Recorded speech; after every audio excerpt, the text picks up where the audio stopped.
Omar Bongo reste omniprésent dans la politique française. Il suit toute cette actualité de très près.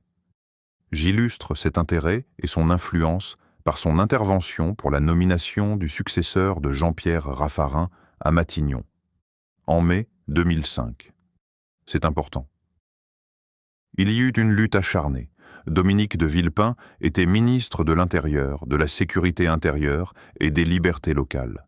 Michel Alliot-Marie à la Défense, Nicolas Sarkozy aux Finances, etc. La concurrence fut âpre.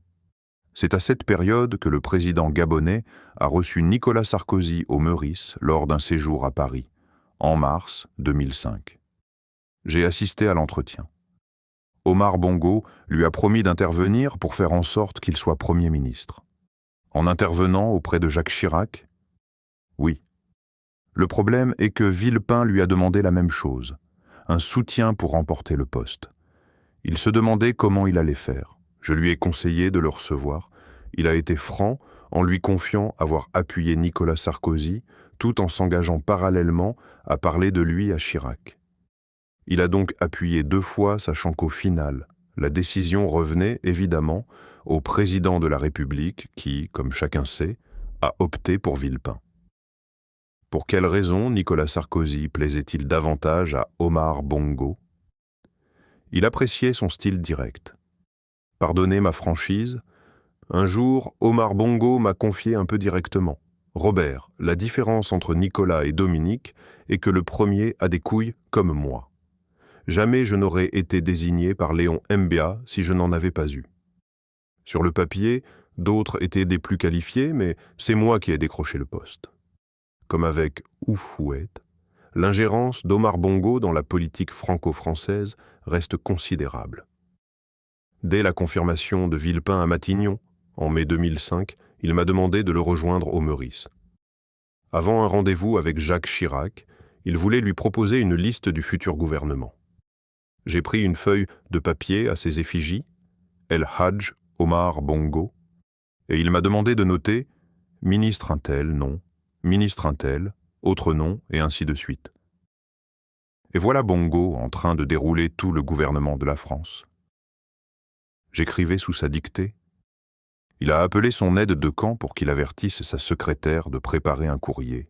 « Mon cher Jacques, en attendant de nous revoir, je te fais porter par Robert la composition du futur gouvernement que je propose, etc. » Autre détail invraisemblable.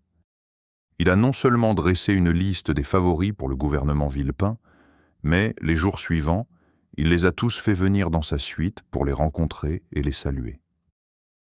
Je vois encore défiler Jean-François Copé, François Fillon, Pierre Bédier, Michel Alliot-Marie, Renaud Dutreil, Philippe Douste-Blazy.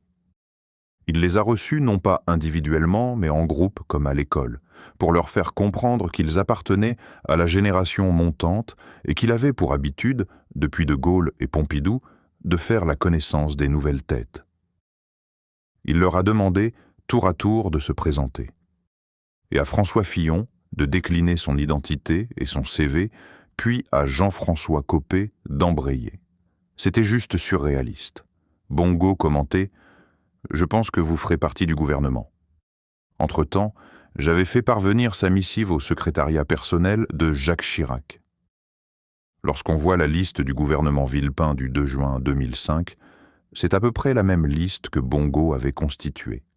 Même Renaud Dutreil a été promu. Prenons une pause et lisons un livre intéressant qui parle de corruption et détournement des fonds humanitaires, enquête journalistique et cyber-investigation, vie sous couverture et identité multiple afin de se camoufler. Plongé dans un Afrique moderne, entre pouvoir, luxe et secret. Basé sur des faits réels, veuillez lire Vérité sous couverture. Identité multiple. Disponible en livre papier sur bookely.com ou lisez en ligne sur youscribe.com ou téléchargez votre propre copie sur Apple Book.